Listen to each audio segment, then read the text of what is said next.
Al-Iman TV, sarana penyubur keimanan. Assalamualaikum warahmatullahi wabarakatuh. Innal hamdalillah nahmaduhu wa nasta'inuhu wa nastaghfiruh wa na'udzu billahi min shururi anfusina wa min sayyiati a'malina. Man yahdihillahu fala mudilla lahu wa man yudlil fala hadiya lahu. Asyhadu an la ilaha illallah wahdahu la syarika lahu wa asyhadu anna Muhammadan abduhu wa rasuluh. Allahumma salli wa sallim wa barik ala nabiyyina Muhammadin wa ala alihi wa sahbihi wa man tabi'ahum bi ihsanin ila yaumiddin, amma ba'd. Pecinta iman dimanapun Anda berada, alhamdulillah kita bisa berjumpa kembali dalam saluran yang semoga diberkahi ini.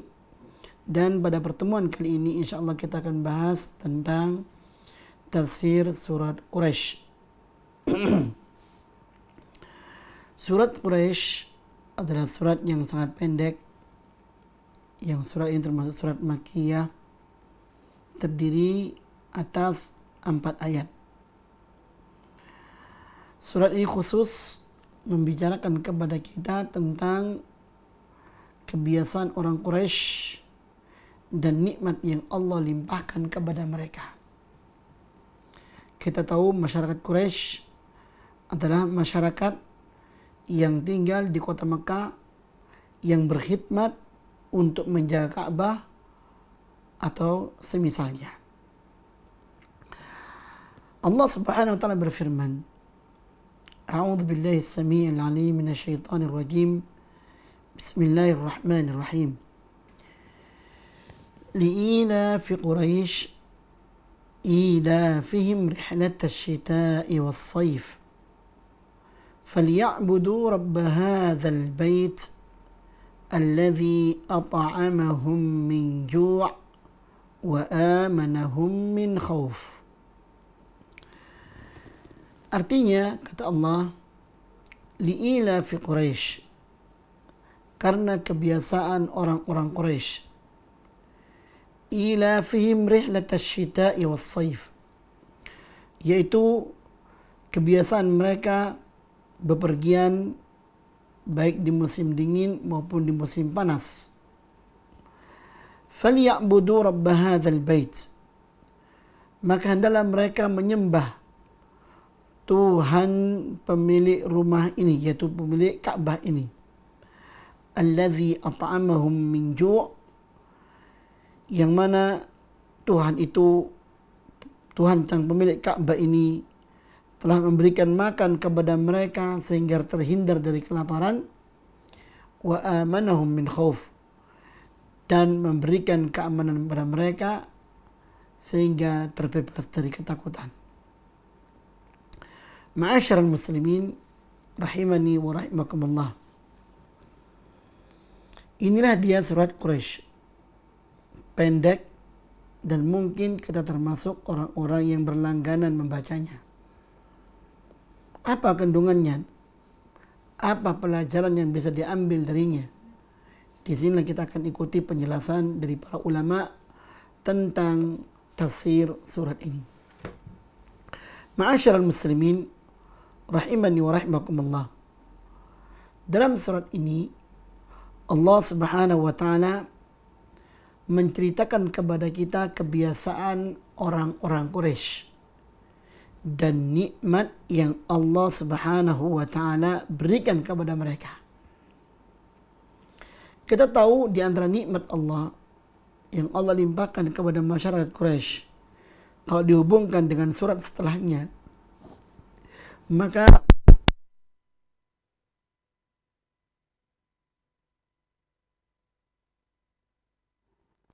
dari ketakutan. Di antara ketakutan yang amat sangat yang telah menimpa mereka, yaitu ketika datang kepada mereka Abraha dengan membawa 4.000 pasukan disertai dengan pasukan gajah, pasukan gajah, seekor gajah yang besar. Ada mengatakan 12 gajah. Inilah ketakutan masyarakat Quraisy, yang tidak ada lagi kekuatan yang mereka miliki yang bisa menandingi pasukan Abraha ini. Tapi apa yang terjadi ketika mereka meninggalkan rumah-rumah mereka, meninggalkan Ka'bah, meninggalkan Mekah, pergi menghindarkan diri dan bersembunyi di balik-balik bukit, di bukit-bukit pegunungan sekitar kota, sekitar Ka'bah. Apa yang terjadi? Ternyata Allah Subhanahu wa Ta'ala mengirimkan pasukan yang lain, yaitu pasukan burung yang berbondong-bondong yang mengelilingi dan mengitari mereka, pasukan gajah itu, dan membinasakan mereka dengan melempari mereka dengan bebatuan dari mereka. Inilah nikmat Allah kepada mereka. Allah menetapkan keabadian bangsa Quraisy saat itu. Allah menghancurkan kesombongan Abraha saat itu. Padahal Abraha kekuatan yang tidak ada tandingannya dari kalangan manusia. Sehingga orang-orang Quraisy pun gak berani menantangnya. Tapi Allah Subhanahu wa Ta'ala membinasakan Abraha itu sendiri. Nah, kemudian ma'asyar muslimin rahimani wa rahimakumullah, ketika ayat ini muncul membicarakan karunia nikmat Allah Subhanahu wa Ta'ala kepada bangsa Quraisy, para ulama menyebutkan tentang makna ayat li'ila fi Quraisy ila fihim rihlatash syita'i was-sayf sampai seterusnya. Kata mereka, di dalam surat ini Allah Subhanahu wa Ta'ala seakan-akan menyindir kita semuanya. Seakan-akan mereka, Allah Subhanahu wa Ta'ala mengatakan kepada kita, lihatlah, fa'anna ma fa'anna bi ashabil fil ajli Quraisy. Lihatlah apa yang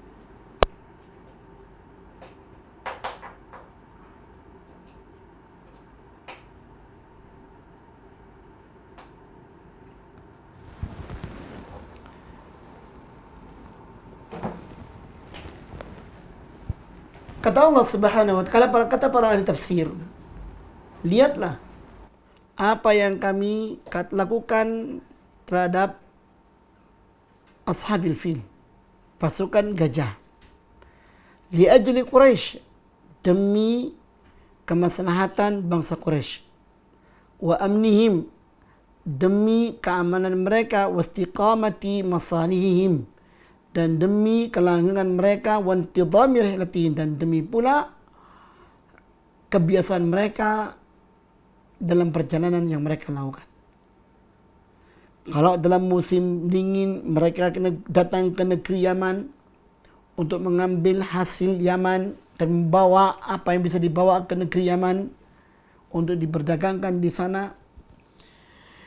Dan kalau musim dingin, kalau musim panas, mereka pergi ke Syam, membawa apa yang bisa dibawa ke negeri Syam untuk didagangkan dan mengambil hasil bumi Syam untuk dibawa ke kota Mekah. Sehingga Mekah menjadi sentral ekonomi masyarakat Jazirah Arabia saat itu. Sehingga apa kata Allah Subhanahu wa Ta'ala, apa kata di tafsir menyebutkan tentang firman Allah dalam ayat ini, فَأَهْلَكَ مَنْ أَرَادَهُمْ بِالسُّوءِ, maka kami pun demi kemaslahatan orang-orang Quraisy itu, kami membinasakan setiap orang yang menginginkan keburukan bagi bangsa Quraisy tersebut. وَعَظَّمَ أَمْرَ الْحَرَامِ وَأَهْلَهِ, dan kami agungkan urusan negeri haram dan demikian pula kami agungkan penduduknya. فِي قُلُوبِ الْعَرَبِ, kami agungkan mereka semuanya di hati-hati bangsa Arab, sehingga hatta taramuhum, mereka pun menghormati, memuliakan bangsa Quraisy, walam yata'arradu lahum fi ayyi safarin aradu, dan mereka tidak mendapatkan kesulitan atau kejahatan dalam safar yang mereka inginkan dimanapun juga. Orang Quraisy itu kalau ke selatan aman, kalau ke utara aman, ke Yaman aman, ke Syam aman. Karena urusan mereka yang menjaga Baitullah Ka'bah, yang mana Ka'bah itu merupakan sentral agama bangsa Arab saat itu. Maka dari itu Allah Subhanahu wa taala memerintahkan mereka dengan karunia yang besar ini. Allah mengatakan, "Falyabudu rabb hadzal bait." Hendaklah mereka menyembah Tuhannya Ka'bah ini. Ya. Maksudnya apa? Menyembah Allah Tuhannya Ka'bah ini syukran lillah, sebagai bentuk ungkapan syukur kepada Allah Subhanahu wa taala atas nikmat yang besar ini, yang mana dengan nikmat rihlah ini, nikmat perdagangan ini, mereka walaupun hidup di negeri yang tandus, mereka bisa hidup, mereka mendapatkan kecukupan hasil bumi, ya, karena keadaan atau kondisi kemuliaan yang Allah berikan pada mereka. Ya, Allah katakan, "Falyabudu rabb hadzal bait." Hendaklah mereka menyembah Allah pemilik Tuhan Ka'bah, pemilik Ka'bah ini, sebagai ungkapan syukur atas nikmat yang Allah berikan kepada mereka semuanya. Pertanyaannya, apa nikmat yang telah Allah berikan kepada mereka? Allah jelaskan di ayat terakhir sebagai penutup, sebagai penegas, "Alladzi at'amahum min ju' wa amanahum min khauf." Yang mana Allah lah yang telah menetapkan kepada mereka adanya karunia kemakmuran. Mereka yang bisa makan sehingga terhindar dari kelaparan. Tidak hanya itu, wa amanahum min khauf. Mereka bisa mendapatkan keamanan, kedamaian, kesentosaan sehingga terbebas dari ketakutan yang mengancam. Ma'asyiral muslimin rahimani wa rahimakumullah. Inilah dia sekilas tentang tafsir surat Quraisy. Lalu yang menjadi penjelasan selanjutnya adalah bahwa ketika mereka melaksanakan perjalanan, baik di musim panas, musim dingin, semuanya tidak terputus. Hanya saja perjalanan itu berubah haluan, berubah arah. Kalau musim dingin, mereka datang ke Yaman karena suhu di sana lebih panas, lebih cocok. Kalau musim panas, mereka pergi ke Syam karena Syam pada musim panas lebih cocok bagi bangsa Quraisy. Dan tidak hanya itu, ternyata perjalanan mereka ke utara dan ke selatan tersebut adalah perjalanan niaga yang dengan mereka mendapatkan keuntungan, mereka mendapatkan laba, yang dengan laba itu mereka bisa hidup dengan baik di kota Mekah. Ini nikmat. Ya, ini nikmat. Makanya dengan nikmat ini Allah menegur, "Falyabudu rabb hadzal bait." Dalam mereka, orang-orang Quraisy itu dengan nikmat yang seperti ini benar-benar menyembah Tuhannya Ka'bah ini. Kalau memang mereka mau mensyukuri karunia nikmat ini, sembahlah Allah Tuhannya Ka'bah ini. Jangan berbuat syirik. Sedangkan kita tahu bahwasanya bangsa Quraisy adalah bangsa yang Allah sebutkan di dalam surat Al-Ankabut, "Awalam yarau anna ja'alna haraman amina wa takhattafu an-nasu min hawlihim." Kata Allah dalam surah Al-Ankabut ayat 67, tidakkah mereka orang-orang Quraisy itu melihat bahwa kami ini telah menjadikan negeri haram ini negeri yang aman. Tidak hanya itu, wa yatakhattafun nasu min hawlihim, Sedangkan manusia-manusia yang ada di sekitar mereka saling merampok satu dengan yang lain. Suku A merampok suku B, perjalanan suku B dirampok oleh suku A, dan semacamnya. Tapi khusus untuk masyarakat Quraisy, Allah Subhanahu wa taala mengagungkan urusan mereka. Sehingga kemanapun mereka menjalankan perdagangannya, ya, membuat rihlah perdagangan, tidak seorang pun yang mengganggu mereka, tidak ada. Ya, maka dari itu Allah mengajak mereka untuk bersyukur kepada Allah, hanya menyembah Allah. Ya, yang Allah katakan tadi, awalam yaraw anna ja'alna haraman amina. Tidakkah mereka itu orang-orang Quraisy ini menyadari bahwasanya kami telah menjadikan negeri haram negeri yang aman. Wa yatakhattafu an-nasu min hawlihim. Sedangkan negeri-negeri yang lain di sekitar haram itu satu sama yang lainnya saling merampok. Makanya Allah menegur, afabil batili yu'minun wa bi ni'matillah yakfurun. Apakah mereka akan mengimani nikmat yang Allah berikan, atau mereka afabil batili yu'minun, apakah mereka itu terus berpaling dari perintah untuk menyembah kami dengan mereka menyembah atau beragama dengan agama yang batil, beriman dengan beriman yang batil, beriman kepada berhala, beriman kepada Tuhan selain Allah, walaupun beriman kepada Allah Subhanahu wa taala semata, beriman kepada Allah Subhanahu juga. Ya. Allah katakan afabil batil yu'minun wa bi ni'matillah yakfurun. Apakah mereka akan terus beriman kepada perkara yang batil dan mengingkari karunia Allah Subhanahu wa taala yang sebenarnya. Ini sindiran dari Allah Subhanahu wa taala kepada bangsa Quraisy. Nah, ma'asyiral muslimin rahimani wa rahimakumullah. Muncul pertanyaan, apa yang membuat mereka ini diperintahkan oleh Allah untuk hanya menyembah Allah? Perintah ini dari Allah Subhanahu wa taala sebagai sanggahan dari Allah atas modal ibadah, modal iman yang mereka miliki. Mereka banyak menyembah kepada selain Allah, mendewakan selain Allah. Mendewakan selain Allah. Ya. Mereka minta pada Lata, Uzza, Munat.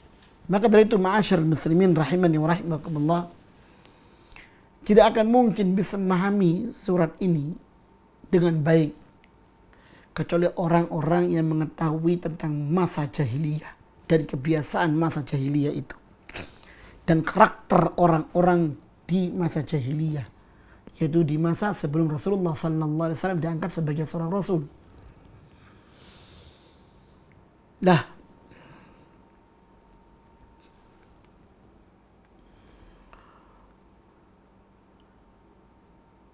ketika Rasulullah sallallahu alaihi wasallam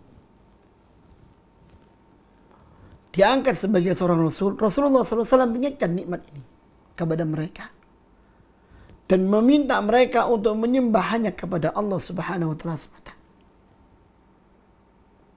Apa yang terjadi ketika Rasulullah sallallahu alaihi wasallam menyuruh mereka untuk menyembah hanya kepada Allah sebagaimana Allah perintahkan, falyabudu rabb hadzal bait, la, mereka menyembah hanya kepada Allah saja, Tuhannya Ka'bah ini. Ya.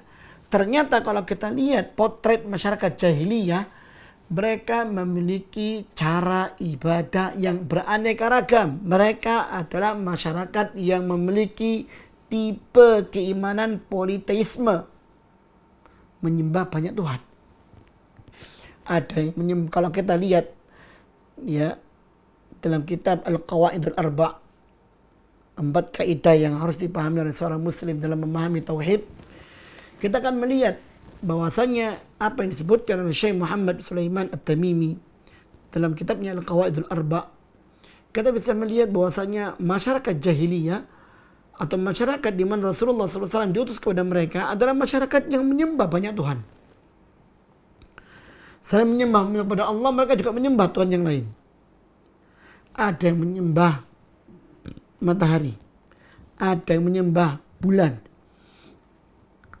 ada yang menyembah bebatuan, ada yang menyembah pepohonan, ya, patung yang terbuat dari batu, patung yang terbuat dari pohon. Nah, ada pula yang menyembah manusia, baik itu nabi maupun orang soleh. Termasuk menyembah manusia yang sudah mati, yang dinamakan Lata. Ya, ada pula yang menyembah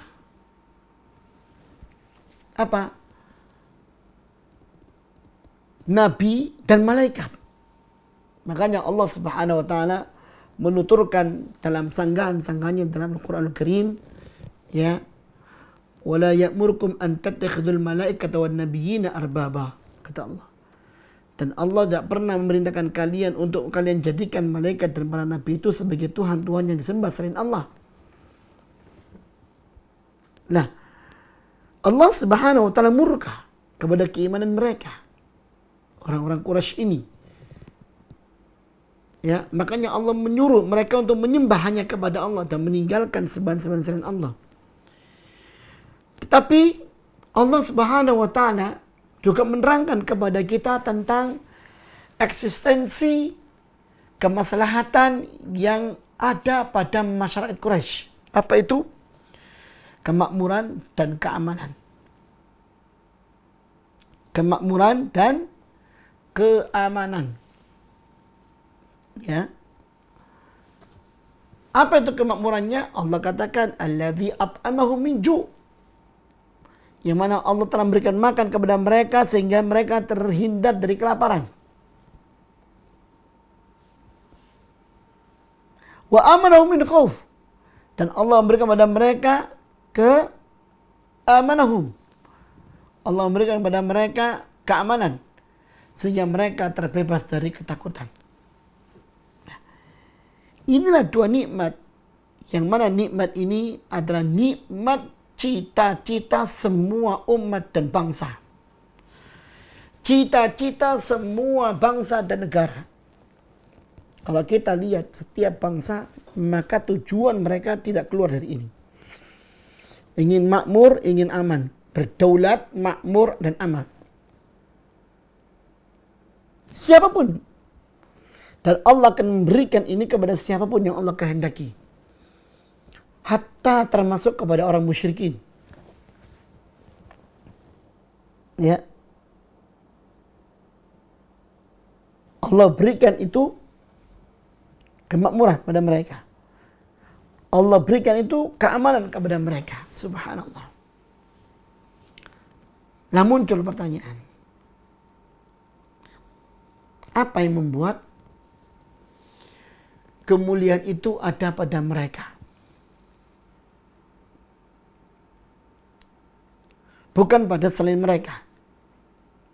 Kemuliaan itu ada pada mereka, bukan ada pada selain mereka. Jawabannya ini adalah kehendak Allah Subhanahu wa taala. Ya. Allah menginginkan demikian, dan apa yang Allah inginkan tidak bisa dibantah. Dan sesungguhnya Allah Subhanahu wa taala menyebutkan tentang Ka'bah ini, Rabb hadzal bait, adalah dalam konteks orang Quraisy. Tapi Allah juga Rabbul Alamin dalam konteks yang lebih besar lagi. Ya. Dalam konteks yang lainnya Allah Subhanahu wa taala berfirman, "Innama uridu an a'budu rabb hadzal baldah alladzi harramaha." Kata Allah, sesungguhnya aku diperintahkan untuk menyembah Tuhan negeri ini yang Allah telah mengharamkannya. Yang Allah telah mengharamkannya. Dan ini adalah keinginan Allah Subhanahu wa taala kepada setiap manusia setelah Allah berikan nikmat itu pada manusia. Ya. Kalau kita lihat ayat-ayat yang lain, maka bernada demikian pula. Perintah Allah kepada manusia untuk bersyukur, yaitu mentauhidkan Allah. Karena Allah lah satu-satunya yang memberikan kemakmuran itu. Allah lah satu-satunya zat yang memberikan keamanan itu. Tidak ada yang lainnya. Maka itu sangat naif orang menggantungkan kemakmurannya kepada selain Allah. Orang menggantungkan keselamatan dan keamanannya kepada selain Allah. Sangat naif. Pakai jimat, pakai sabuk anti peluru. Ya. Ini yang banyak terjadi di antara kaum muslimin. Dan ini cobaan buat kita semuanya. Na'udzubillah, summa na'udzubillah. Semoga Allah matikan kita dan tauhid insyaallah ta'ala. Nah, pertanyaan selanjutnya adalah apa yang membuat mereka mencapai derajat mulia seperti ini dengan kondisi mereka sebagai kaum musyrikin. Sisi syiriknya Allah Subhanahu wa taala celah. Tapi sisi yang lainnya yang Allah katakan alladzi at'amahum min ju' wa amanahum min khauf, dialah Allah yang memberikan kepada mereka makanan sehingga mereka terhindar dari kelaparan dan memberikan keamanan kepada mereka sehingga mereka terbebas dari ketakutan. Apa rahasianya? Seakan-akan surat ini mengatakan kepada kita, tengoklah apa yang kami karuniakan kepada kalian tentang masyarakat Quraisy. Dia masyarakat yang menyembah selain Allah, maka kami katakan kepada mereka, sembahlah Allah Tuhan Ka'bah ini. Kenapa? Karena Allah alladzi at'amahum min ju' wa amanahum min khauf. Allah telah memberikan kepada kalian makanan sehingga kalian terbebas dari kelaparan, dan Allah telah memberikan keamanan kepada kalian sehingga kalian terbebas dari ketakutan. Ya.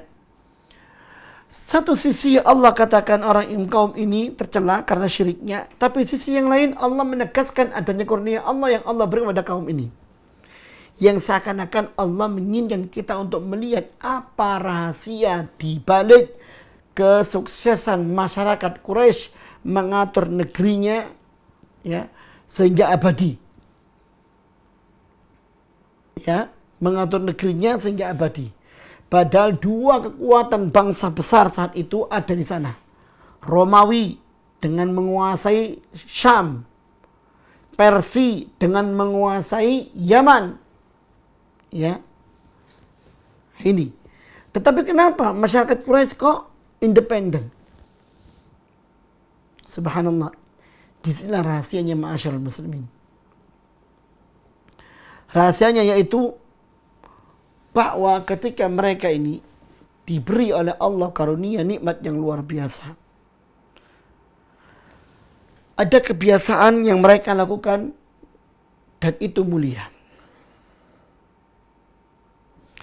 yaitu mereka adalah bangsa yang anti hoak, anti dusta. Ketika mereka masyarakat yang anti dusta, masyarakat yang anti dusta,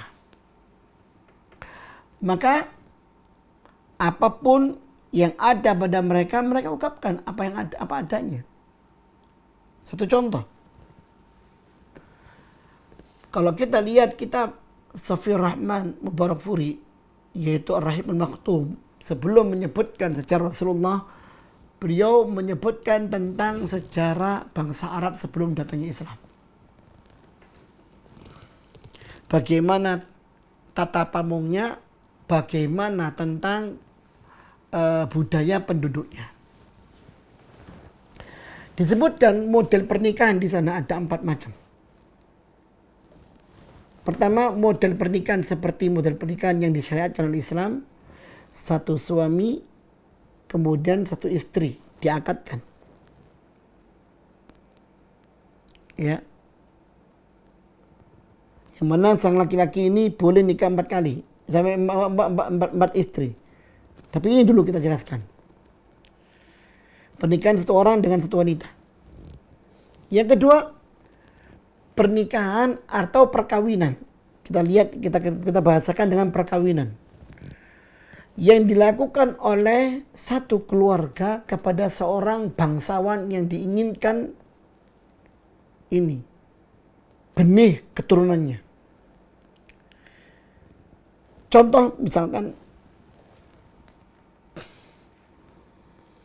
bila ada suami istri, satu keluarga, dia dari nasab rendah, ingin punya keturunan nasab tinggi, maka sang suami tidak akan mengumpuli istrinya, melainkan membawa istrinya ke salah satu pembesar Quraisy yang dilihat kecerdasannya, yang dilihat kekuatannya, kelihayannya. Dibawalah istri ini ke sana untuk supaya tidur dengan dia. Ini yang terjadi di masyarakat itu.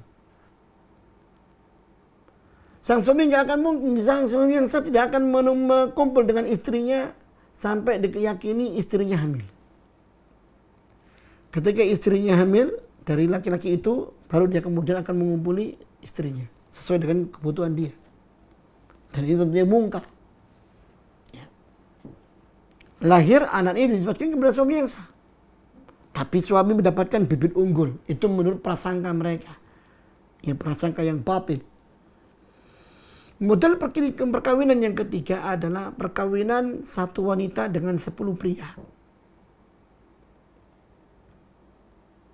Satu wanita dengan 10 pria. Yang mana wanita ini memakai gelang di kakinya. Kalau ada lelaki yang diinginkannya, dia akan melewati lelaki tersebut. Kemudian dia merincingkan kakinya. Kalau kemudian bunyi itu diikuti oleh sang lelaki, maka terjadilah transaksi.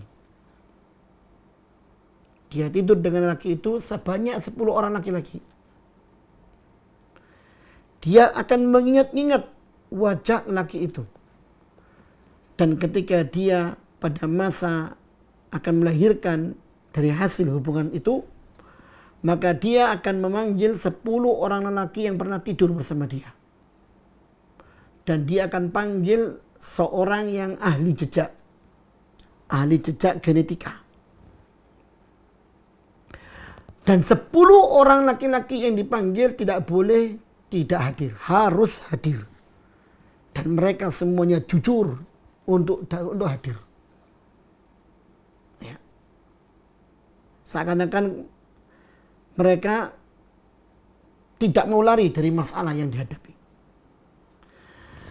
Ketika sang ahli genetik ini tadi menyatakan bahwasanya bayi ini dia dilihat dari orang-orang yang hadir itu mirip dengan salah seorang di antara mereka, dia akan mengatakan, ini anakmu. Maka sang laki-laki tersebut harus menerimanya sebagai anaknya. Dengan gentleman dia mengatakan, iya ini saya. Dia gak akan mungkin menutup alibi atau yang lainnya, enggak, tidak. Karena mereka anti bohong. Ada model pernikahan yang keempat. Ya, pernikahan wanita dengan banyak pria. Itu enggak disebutkan lagi jumlahnya. Dan biasanya di rumahnya perempuan ini ada bendera hitam. Dia mempersilahkan siapapun yang masuk. Tetapi ketika dia akan melahirkan anak itu, maka setelah dia melahirkan, dipanggil semua orang-orang yang pernah tidur sama dia. Jumlahnya tentunya lebih dari 20, lebih dari 10. Maka ahli genetika pun akan melihat dan mencocokkan fisik-fisik yang ada pada anak laki-laki ini, pada anak bayi ini, dicocokkan dengan semua yang hadir itu. Dan ketika dia menentukan ini anakmu, maka mereka pun yang ditunjuk tidak bisa menolak. Seakan-akan mereka mengatakan, iya ini anak saya, hasil hubungan saya dengan dia, mau apa? Ya, sampai-sampai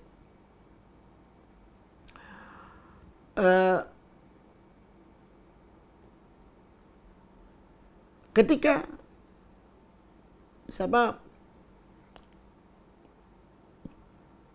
Abu Sufyan datang ke negeri Syam, kemudian dipanggil oleh Heraklius, pemimpin Romawi saat itu. Karena Heraklius mendapatkan surat dari Rasulullah sallallahu alaihi wasallam ketika Rasulullah tampil sebagai seorang rasul. Heraklius bertanya kepada Abu Sufyan tentang siapa itu Muhammad. Dan Abu Sufyan saat itu adalah pembesar Quraisy yang masih musyrik dan sangat membenci Muhammad. sallallahu alaihi wasallam. Apa yang terjadi? Ketika ditanya, tahukah engkau siapa lelaki itu? Apa hubunganmu dengan dia? Apakah engkau dekat dengan dia? Dijawab oleh Abu Sufyan, iya, saya mengenalnya. Hubungan kami sangat dekat dengan dia. Ditanya lagi oleh Heraklius, apa yang kau ketahui tentangnya? Kata Abu Sufyan, dia adalah orang yang mulia di antara kami, keturunan orang-orang yang mulia di antara kami, mengajak kepada amal yang mulia, menyambung tali silaturahim, menolong orang-orang fakir miskin, anak yatim. Ya. Itu dia. Bahkan kami pun karena kejujurannya, kami pun menjulukinya dengan julukan Al-Amin, orang yang bisa dipercaya. Setelah percakapan seperti itu, Abu Sufyan pun kemudian mengatakan, setelah keluar dari tempat Heraklius, dia mengatakan, wallahi, demi Allah, laula al-haya ala an ya'thiru alayya kadhiban lakadzibtu anhu. Demi Allah, kalau bukan harus menanggung rasa malu yang akan aku tanggung atas perbuatanku berbicara dusta tentang Muhammad, maka aku pasti akan berdusta tentang Muhammad dengan 1000 dusta. Lihat. Sehingga apa? Pantang bagi Abu Sufyan untuk dusta. Walaupun kepada Muhammad musuhnya. Para jemaah, kejujuran seperti inilah yang dibutuhkan. Apa jadinya suatu bangsa bila ternyata bangsa tersebut terkenal dengan dustanya? Apakah kelanggengan bangsa itu bisa diabadikan kalau mereka meninggalkan kejujurannya? Tidak akan mungkin. Kejujuran adalah modal utama. Maka masyarakat Quraisy, masyarakat yang jujur, mereka berani mengakui perbuatannya dan tidak akan lari dari tanggung jawabnya. Ya. Sehingga dengan kejujuran ini mereka bisa mempertahankan negerinya. Dengan kejujuran ini mereka bisa menjaga kemakmuran negerinya. Karena ketika mereka jujur, mereka akan berbuat sebagaimana apa yang telah menjadi kesepakatan. Apa yang mendatangkan kemaslahatan. Dan mereka tidak mau dikatakan sebagai sosok pengkhianat. Makanya di zaman dahulu, yang namanya orang munafik tidak ada di kota Mekah. Orang munafik itu adanya di kota Madinah. Ya. Dan tokoh munafik adalah orang Yahudi, bukan orang musyrikin Quraisy. Anti orang-orang musyrikin Quraisy itu dengan dusta. Anti. Mereka tidak akan mungkin bermuka dua. Tidak akan mungkin. Bagi mereka yang memiliki sifat dusta itu adalah budak. Sedangkan orang merdeka pantang untuk berdusta. Sehingga lihat, ketika mereka kokoh dengan seperti itu, maka Allah Subhanahu wa Ta'ala berikan keberkahan kejujuran mereka tersebut. Yang kedua, yang membuat masyarakat Quraisy itu menjadi masyarakat yang diabadikan oleh Allah Subhanahu wa Ta'ala adalah mereka masyarakat yang tatkala menyelesaikan urusan mereka, tidaklah mereka menyerahkan kepada setiap orang, tapi diselesaikan urusan itu melalui pemimpin kabilah. Dan pemimpin kabilah adalah orang-orang yang memiliki pandangan yang jauh ke depan, memiliki wibawa, memiliki marwah, ya. Orang-orang yang dari sisi tatanan sosial adalah orang-orang yang memiliki pengaruh. Itu pemimpin kabilah. Mereka orang yang kuat. Ditambah lagi mereka orang yang jujur. Maka apa yang terjadi? Ketika muncul permasalahan yang harus mereka musyawarahkan, cukup sebagian kecil dari mereka, perwakilan kabilah itu kemudian bermusyawarah. Dan mereka bermusyawarah dengan asas jujur, asas kebersamaan, dan menyelesaikan masalah dengan bersama-sama. Sehingga tidak mustahil Allah berikan keindependenan pada mereka, yang mana di sisi yang lain Syam dikuasai oleh orang-orang Romawi, Yaman dikuasai oleh orang Persia, tapi Quraisy independen. Quraisy independen. Kenapa? Karena kemuliaan seperti itu, kejujuran dan tata pamong yang sungguh sangat luar biasa. Para jemaah sekalian yang dimuliakan Allah Subhanahu wa taala, bukankah suatu bangsa tatkala ingin membangun negerinya, modal utamanya adalah aman? Bukankah keamanan ini andai kata terwujud, maka segala apa yang menjadi perputaran ekonomi menjadi berjalan lancar? Bukankah dengan keamanan ini orang bisa bekerja, orang bisa bercocok tanam, orang bisa pergi ke pasar, orang bisa pergi kantor, anak-anak bisa pergi ke sekolah, seperti itu. Bukankah dengan keamanan ini pembangunan akan berjalan lancar tanpa ada hambatan? Bukankah dengan keamanan ini para pengacau-pengacau akan gampang terlihat kalau membuat pengacauan dan semacamnya? Ya. Membangun negeri dengan kejujuran. Membangun negeri dengan tekad yang bulat, dengan kebersamaan dan ditopang dengan kejujuran. Sebagaimana apa yang Allah sindirkan kepada kita melalui surat yang mulia ini. Ya. Makanya ma'asyiral muslimin rahimani wa rahimakumullah, para ulama menyebutkan surat ini adalah surat sindiran dari Allah Subhanahu wa taala kepada setiap bangsa yang mereka menginginkan kemakmuran, keamanan bagi diri mereka. Contoh apa yang telah Allah berikan kepada masyarakat Quraisy.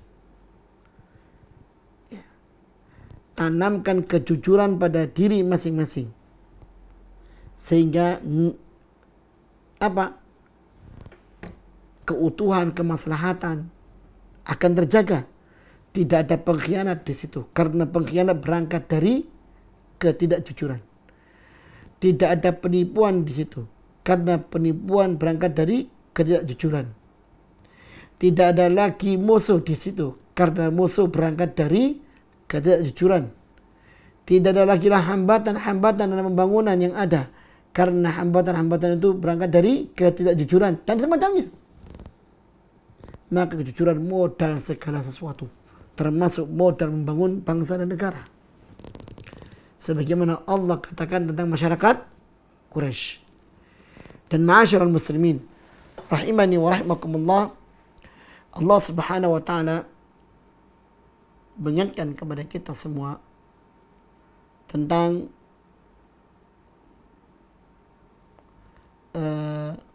negeri yang tadinya makmur, yang tadinya aman sentosa, berubah menjadi negeri yang penuh dengan kelaparan, ketakutan.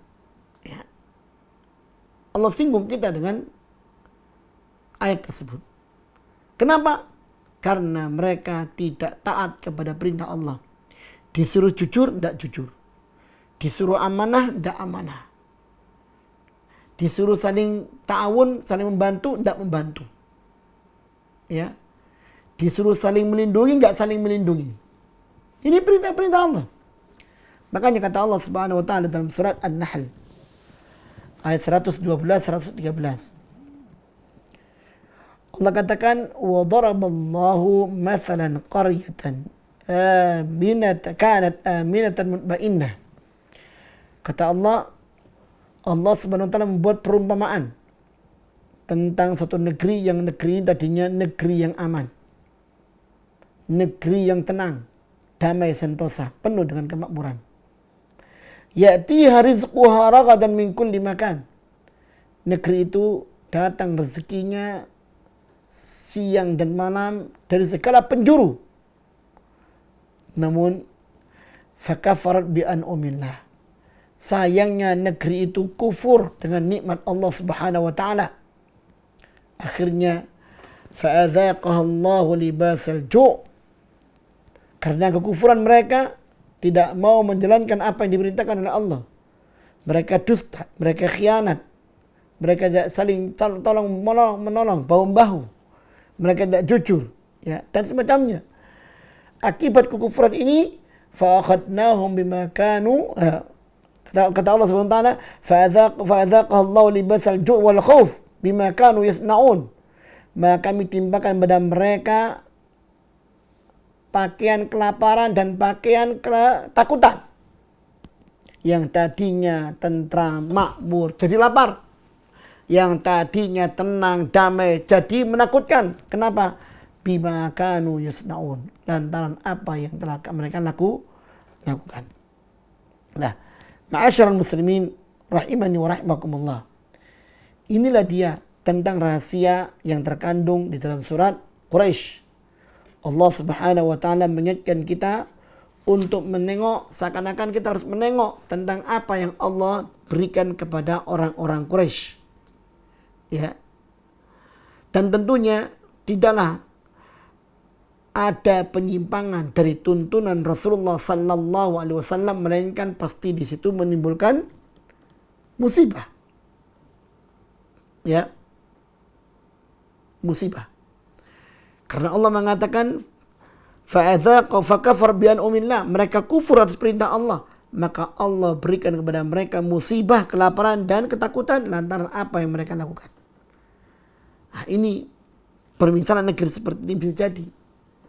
Permisalan negeri yang Allah tujukan pada kita di saat Allah Subhanahu wa taala menerangkan kepada kita tentang keistimewaan masyarakat Quraisy ini. Para jemaah pecinta iman yang dimuliakan Allah Subhanahu wa taala. Maka dari itu ambillah ibrah. Ambillah pelajaran. Ingin makmur, ingin aman, maka itu harus kita tegakkan. Al-Quran itu, kata para ulama, al-ibratu bi umumil lafaz, la bi khususil makna. Pelajaran tentang Al-Quran ini bisa diambil dari umumnya lafaz, bukan dari makna khususnya. Ketika Allah berbicara tentang masyarakat Quraisy, maka apa yang Allah beritakan tentang masyarakat Quraisy kepada kita menjadi pelajaran buat kita. Bukan itu hanya berkenaan dengan masyarakat Quraisy, tidak. Dan kitalah yang harus bisa mengambil pelajaran, dan mudah-mudahan dari ini ada manfaat bisa kita ambil untuk demi kemaslahatan bersama, ya, demi kedamaian, kesentosaan, kemakmuran, adil dan makmur dan semacamnya. Itu apa? Kita lihat apa membuat masyarakat Quraisy itu jaya, maka kita ambil dari apa yang membuat mereka jaya tersebut. Kejujuran dan kemudian saling ta'awun, saling tolong menolong antara satu dengan yang lainnya dalam urusan yang mencakup hajat hidup orang banyak. Ya, jangan seperti sekarang. Apa itu? Yaitu sebagaimana disebut oleh Rasulullah sallallahu alaihi wasallam. Kata Rasulullah, sayati 'alan nas sanawatun khadda'at.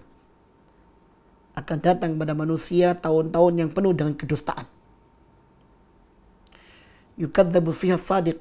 Di tahun-tahun penuh dengan kedustaan, penuh dengan penipuan tersebut, orang yang jujur malah didustakan. Ya. Wa yusaddaqu fiha al-kadzib. Orang yang dusta malah dibenarkan. Wa yu'tamanu fiha al-kha'in. Orang pengkhianat malah diangkat jadi, ya, orang berkhianat malah diangkat untuk mendapatkan amanat. Wa yukhawwanu fiha al-amin. Sebaliknya, orang-orang yang amanat malah dikhianati. Ditambah lagi keadaan itu, kata Rasulullah, wa yantiqu fihi Ruwaibidah. Di masa-masa yang seperti itu, para Ruwaibidah semakin berani bicara. Sehingga nggak nyambung. Apalagi dengan isu-isu. Ya. Sahabat bertanya, ya Rasulullah, siapa itu Ruwaibidah? Kata Rasulullah, rajulun tafi yatakallam fi amril amma. Orang bodoh, orang picisan, orang pinggiran yang berani ngomong tentang urusan yang mencakup hajat hidup orang banyak. Ini yang memperparah keadaan. Dia nggak bisa merubah keadaan yang ada, tapi siap keluar-keluar di luar sehingga membuat suasana semakin panas. Na'udzubillah. Jangan. Lihat masyarakat Quraisy. Masyarakat Quraisy ini tidak menyelesaikan masalahnya melalui pemimpin-pemimpin kabilah yang rembuk dan didukung dengan sifat di antara mereka sifat jujur. Sehingga maslahat selalu ada pada mereka dan tidak ada yang menguasai mereka kecuali Rasulullah Muhammad sallallahu alaihi wasallam, rajanya orang yang paling jujur dan rajanya orang yang paling dipercaya, Rasulullah sallallahu alaihi wasallam. Karena Rasulullah al-Amin, maka itu Allah jadikan Rasulullah sallallahu alaihi wasallam menguasai kota Mekah. Mudah-mudahan bermanfaat. Kurang lebih maaf. Aqulu qouli hadza wa astaghfirullah wa lakum wa lisairil muslimin muslimat innahu wal ghafurur rahim. Wa akhiru da'wana walhamdulillahi rabbil alamin. Wassalamualaikum warahmatullahi wabarakatuh. Al Iman TV, sarana penyubur keimanan.